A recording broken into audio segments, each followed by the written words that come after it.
welcome to the financial aid information session. Today I'm here to answer all questions that you may have that is financial aid related.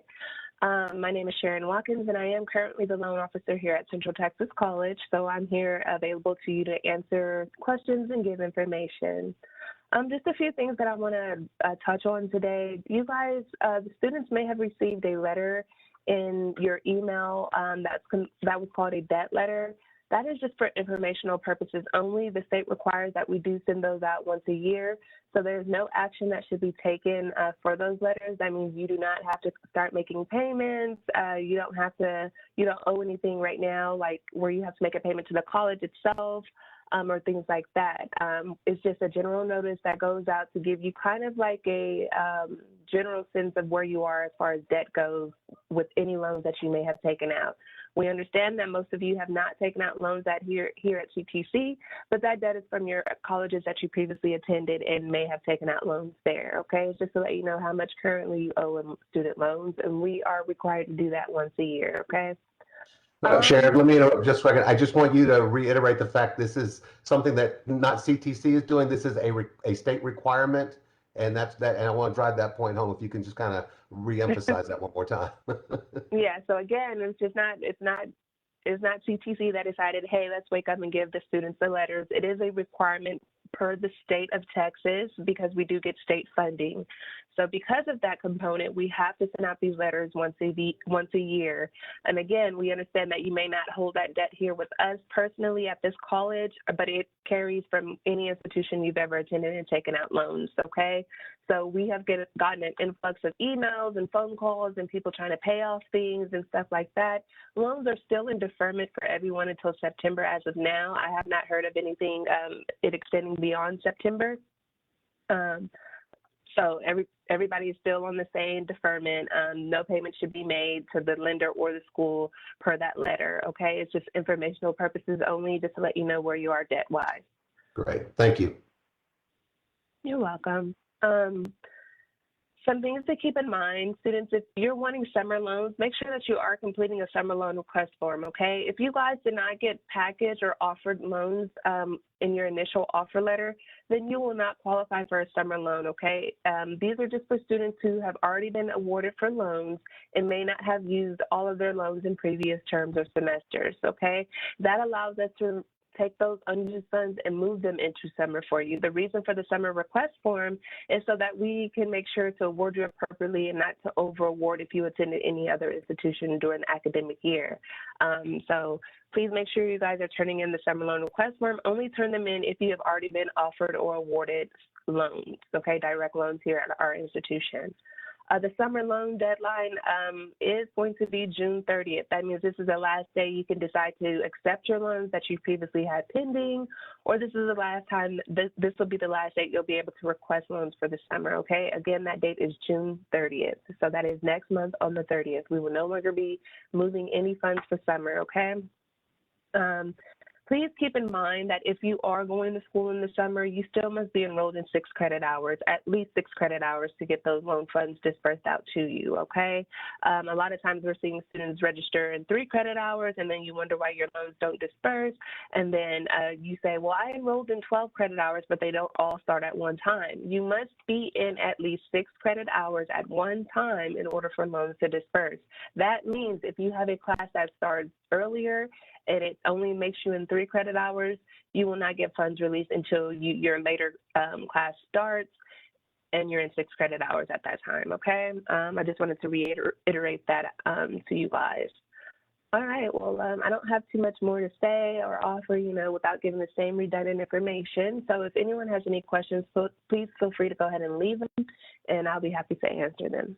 Before we get to Dan, Sharon, talk about the fall. If those people who are looking forward to taking classes in the fall, when can they register and apply for financial aid? Okay, so if you are looking to take classes in fall, which start in August, now is the time to go ahead and make sure that you have your FAFSA completed, okay? It has been up. It is the 2021-2022 FAFSA. And I know this is going to get confusing. So a lot of times students, you are filling out the 2021 and 2022 for the summer.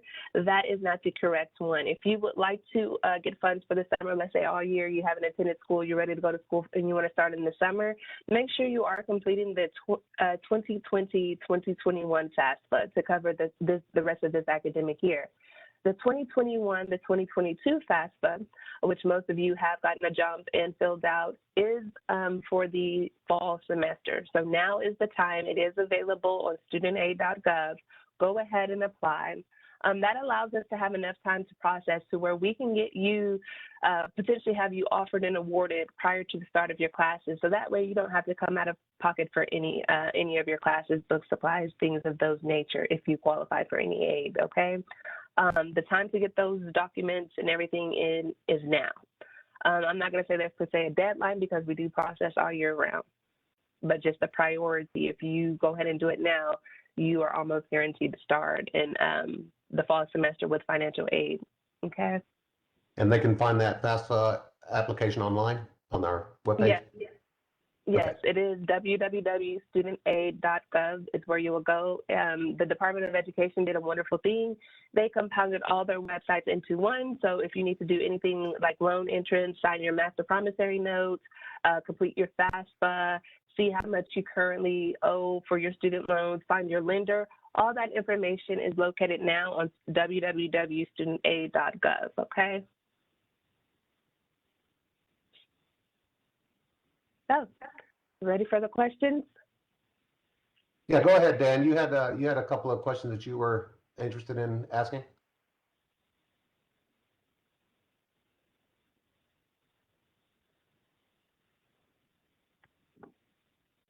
You might need to unmute. I'm not sure.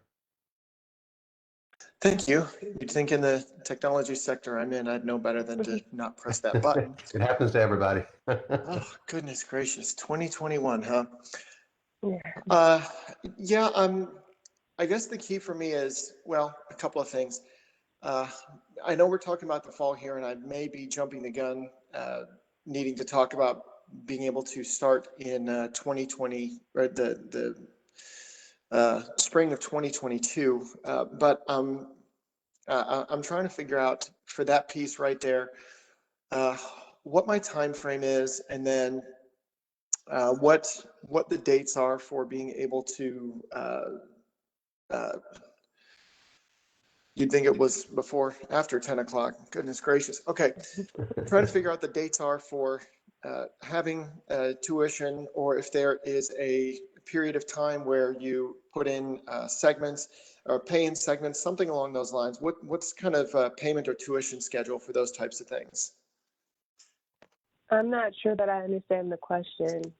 Okay, well, I just put a kid through college, and they, in order to pay for his tuition, they had specific payment schedule 3 times a year, something like that. And then that was kind of, so I guess being able to understand, is all tuition for a year/semester due on a specific date or within a certain period, or, how do I put all that together to be able to have that paid out? Or is that, am I just asking a really stupid question? No, not at all. Right. So ideally, payment is due at the time of registration. Now, if your student has been awarded for financial aid, it's a little bit different. So what happens is if the student has financial aid and have completed all their required checklist items, then funds are moved or dispersed to the business office 10 days prior to the start of the classes for the student, meaning that the debt that is incurred from registration will be covered by financial aid 10 days prior to the start of classes. That is if the student is not that's if the student is awarded for Pell Grant, and then if they are not a first-time loan borrower. So if they've received loans at other institution before, or there are more than 30 credit hours, then that rule applies. The funds will move automatically 10 days prior to the start of classes. The student will have nothing to worry about out of pocket. However, on the contrary, if the student has not completed checklist items, have not, finalized their financial aid file and been offered or awarded, then they will be responsible for paying out of pocket. Sorry, guys, we have these automatic lights. they'll be responsible for paying out of pocket for the classes at the time they register. If they do not pay at the time of registration, then they risk being dropped from the classes within 24 hours. Now, also, too, you may contact the business office, and if you need to get on a payment plan, and they are able to set that up and give you your payment schedule that way. Perfect. That's what I'm looking for. Yeah. So I could put the contact information for the business office right here in the chat. They also do have online chat where you can chat with them as well, a live agent, a live representative to get the same assistance. So if you can't reach them by phone. Okay. Well, yeah, Bruce already put it up there. Okay. Phenomenal. Thank you. No problem. All right. Let's see. I'm trying not to monopolize the conversation. Please monopolize Oh, no, away. please Get do. every question that Yeah. you have burning, get it answered. This is what this is Yeah, for. this is definitely the time for this. You know, this is what we hold it for, because we want you guys to get those questions out. Anything that you could be thinking, you know, anything that you've been sitting on. You know, it's very confusing when you're not able to get the answers you need. So this is the platform definitely for that. So ask away. Okay. You have a cost of attendance for 2021-22 academic year. Are those, particularly when it comes to tuitions and fees, because the rest of that I can, you know, put together on my own. I'm distance, so, you know, room and board, transport, you know, I wouldn't have those. Personal miscellaneous, I get that. Tuition and fees, are those hard numbers on there, or is that estimate, or is there, you know, a plus or minus on that, so to speak? I'm assuming that's 15 hours a semester. Yeah, sorry, 15 hours a semester, that kind of thing. So that question is more for the business office. We don't do billing. So Understood. all we do Okay, I apologize. No, you're no fine. problem.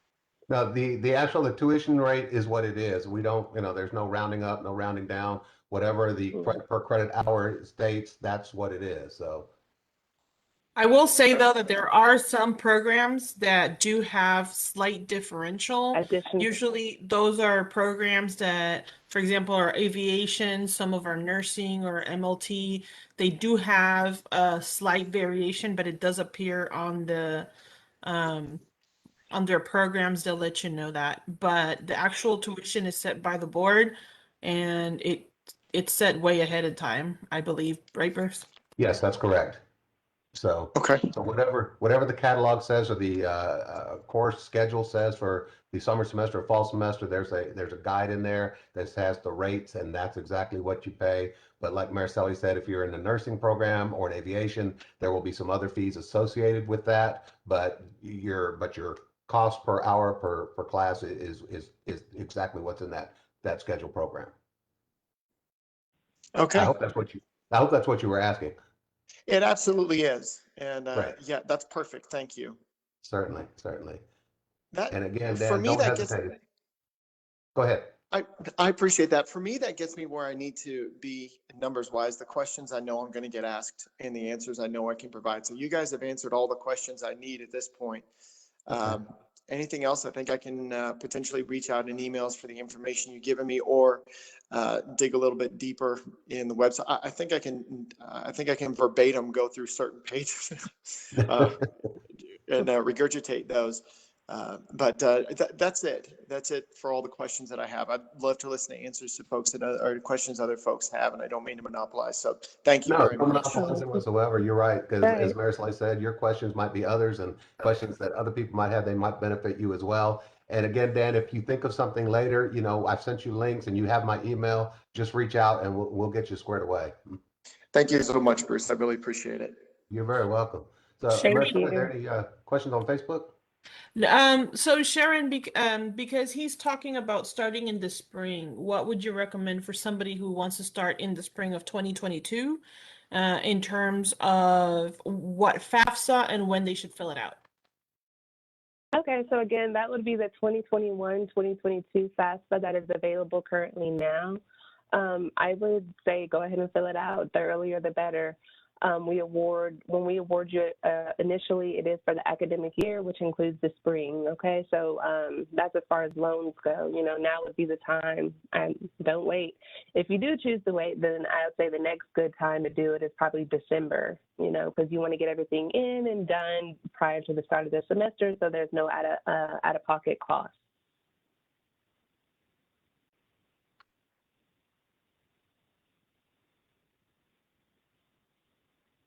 And the deadline for spring, as far as awarding goes, to where you can request loans or not request loans, that's going to be on March 30th. So definitely get it in way before then.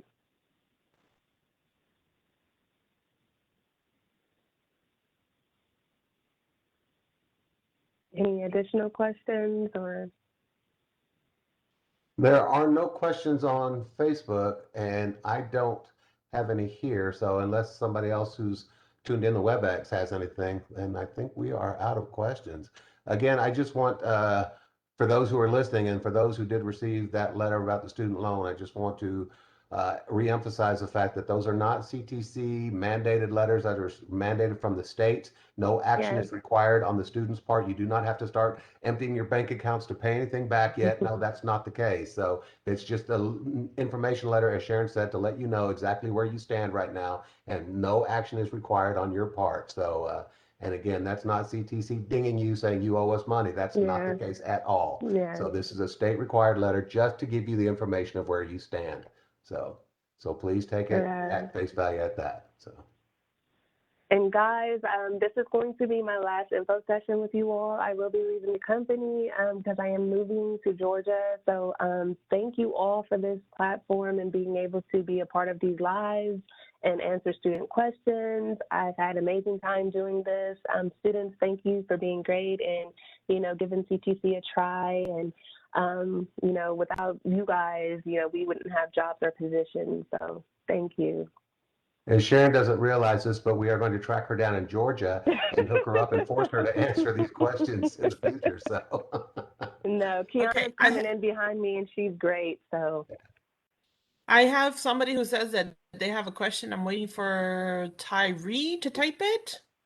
Okay, well, either way, while we're waiting, Sharon, thank you for everything that you've done, and thanks for agreeing to help us out, especially today at the last minute when you weren't supposed to be on, but we certainly appreciate you filling the shoes and stepping in for us. So no problem.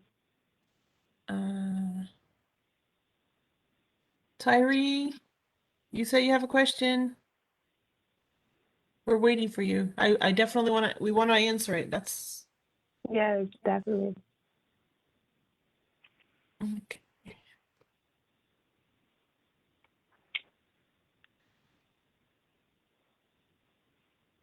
I don't know. Must be a long one. Let's see if he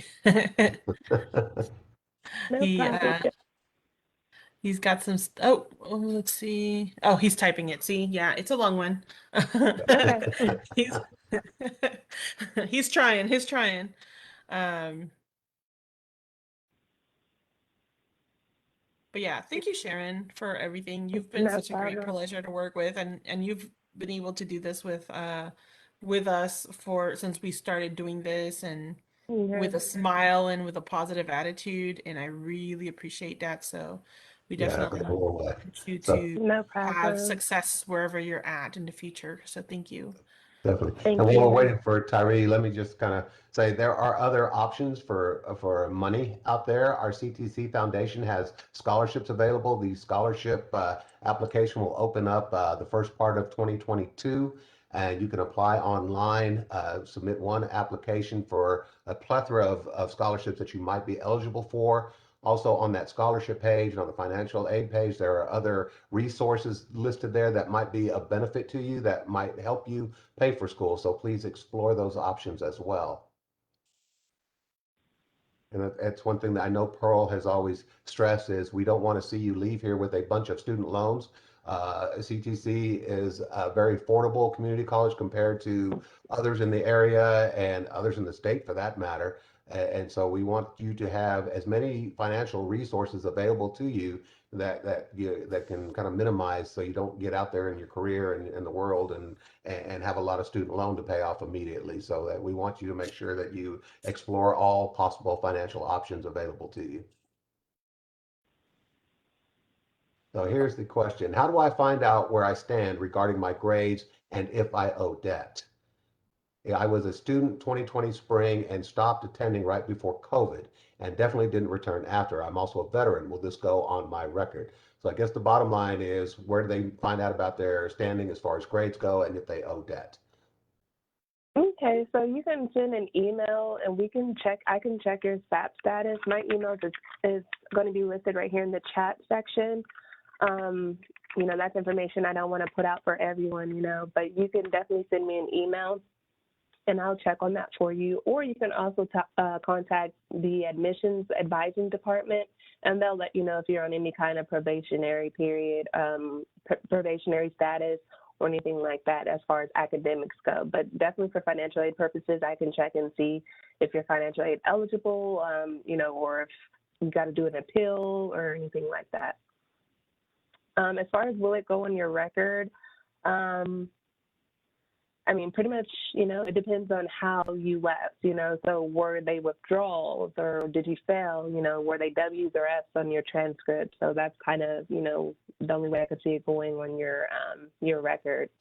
And then with you being a veteran, I don't know if veteran services have a particular way that they go about as far as academic standing and things. That would be something that you may want to reach out to that department specifically if you're using any veteran services, like Chapter 11. I mean, sorry, I said Chapter 11, Hazelwood, anything like that.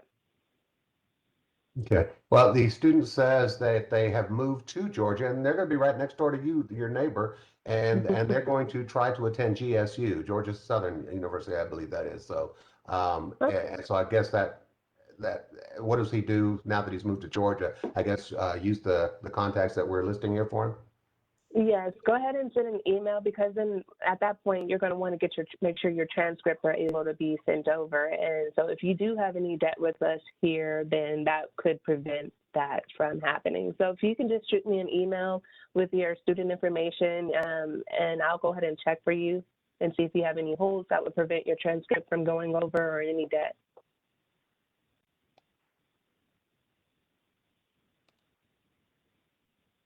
It's Georgia State University, not Georgia State. Okay, Georgia Southern, Georgia State. Sorry. And again, I've listed a couple of links for you. The FAFSA link for one, the academic advising link. So if you need to get in touch with an advisor, also I just posted the link for veterans and spouses. So there's some information, contact information there at that link as well. If you're trying to use military benefits, and also if you're trying to use military benefits to help pay for school, then I don't know if we'll be able to help you, but Thursday we're having a session strictly for our veteran students. So there might be some carry over to what you're trying to transfer to enjoy where you're in Georgia. So that might be beneficial to you to do. And that's Thursday morning at 10. So there might be an opportunity to ask about some benefits there that you can carry over as you transfer to Georgia. So just food for thought. Is there any other questions I can answer for you? Okay, there are no more coming through on Facebook, and I don't have any. So I guess we'll wrap things up here. Dan, you had any last questions before we send it away here? I'm good. Thank you very much. Certainly. All right. And we appreciate you and appreciate all of you for joining us today. So again, Sharon, just wrap it up with just a quick reminder about the upcoming deadlines, and we'll call it a day. Awesome. All right, guys. So once again, we are entering our summer semester. Registration is now open. Go ahead and get your registration in for classes. If you plan on using any loans during the summer, it is a must that you complete a summer loan request form. That form is located on eTrees. Once you submit it, it'll take about 3 to 5 business days for us to process you. I mean, right now we're really caught up, so at the minimum at the max 3 business days right now. To go ahead and get you awarded for the summer. Make sure that you have all your requests in by June 30th. That is the deadline for summer as far as loans are concerned. There will be no processing of loans past that date. It doesn't matter if your file was just completed or anything like that. We will not move any funds past June 30th for loans, okay? And guys, make sure you are registered in at least 6 credit hours if you want to see those loan funds dispersed immediately, okay? Great.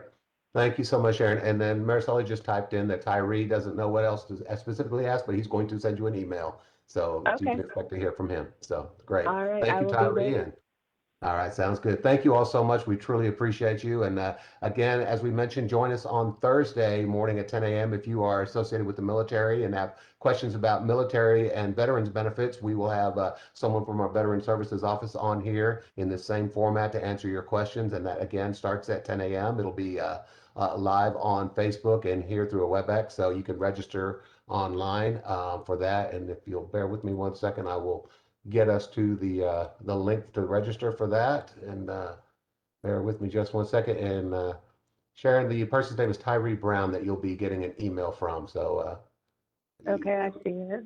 you can look for that. All right. And here is the link to register for the Veteran Services Information Session on Thursday morning at 10 o'clock. So again, thank you all so much for being here. And Sharon, 1,000 thank yous to you for stepping in at the last minute. We truly appreciate it because you've been very helpful. I know that Dan and Tyree and others who listen have really benefited from that. And again, one last word, do not worry about that student letter debt info that you got. Yes. It's not a requirement for you to do anything. So it's just an information letter. So, all right.